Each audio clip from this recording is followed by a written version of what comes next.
Bonjour tout le monde. Aujourd'hui, je vais vous expliquer comment mémoriser les kanji. Je sais il y en a certains d'entre vous pour qui c'est très difficile d'apprendre de mémoriser les caractères chinois qui sont utilisés en japonais, mais je vais faire de mon mieux pour vous expliquer ma méthode, puis j'espère que ça va vous aider. Alors, je vais faire un micro PowerPoint, un tout petit PowerPoint pour vous expliquer ça. J'espère que vous aimez l'accent québécois, sinon, arrêtez d'écouter.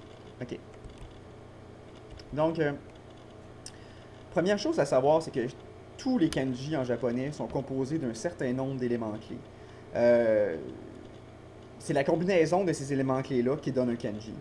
Donc, d'apprendre les éléments clés au départ, c'est très important si on veut apprendre les kanji par après. Je vais quand même vous donner un exemple de la méthode que j'utilise pour mémoriser les 10 kanji. Ok.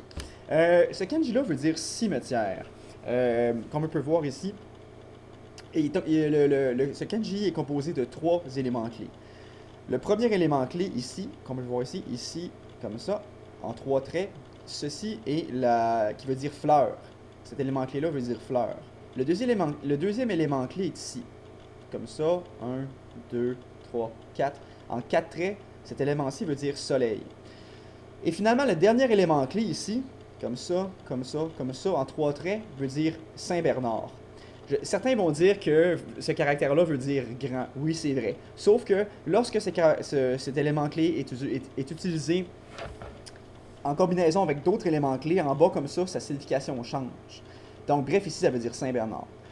Donc, la méthode que j'utilise, c'est il suffit de se faire une histoire pour mémoriser le kanji. Ici, j'ai fait une petite illustration pour expliquer mes propos. Donc, je me répète, trois éléments clés. Premier élément clé, fleur. Deuxième élément clé, soleil. Troisième élément clé, Saint-Bernard. Comme on peut voir ici sur l'illustration, j'ai dessiné un chien, le soleil et les fleurs. Donc, il me suffit de combiner ces trois éléments-là ensemble pour faire une histoire qui va me rappeler la signification première du kanji en question, qui veut dire cimetière. Donc ici, j'ai aussi dessiné une tombe, avec R.I.P. Rest in Peace, pour le cimetière. Donc, dans ce cas-ci, dans ma tête, j'imagine, oui, il suffit de faire preuve d'imagination. Votre imagination est beaucoup plus utile pour se rappeler des choses que le théorique. Par exemple, certains d'entre vous, je suis sûr, vont écrire le même kanji à répétition des centaines de fois. Oui, ça fonctionne, sauf que ça prend beaucoup, beaucoup de temps, alors que cette méthode-ci est beaucoup plus rapide.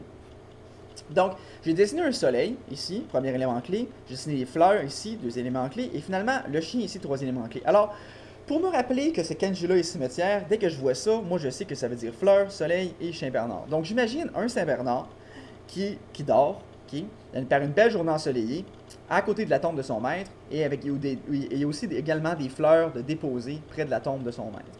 Donc, comme vous pouvez voir, ça peut paraître assez complexe, mais dès qu'on a appris à peu près une dizaine, ça devient très facile de se faire des histoires pour mémoriser les kanji. Alors voilà, j'espère que ça vous a aidé. Si vous avez des questions, n'hésitez pas à m'en poser, je vais vous répondre du mieux que je peux. Merci.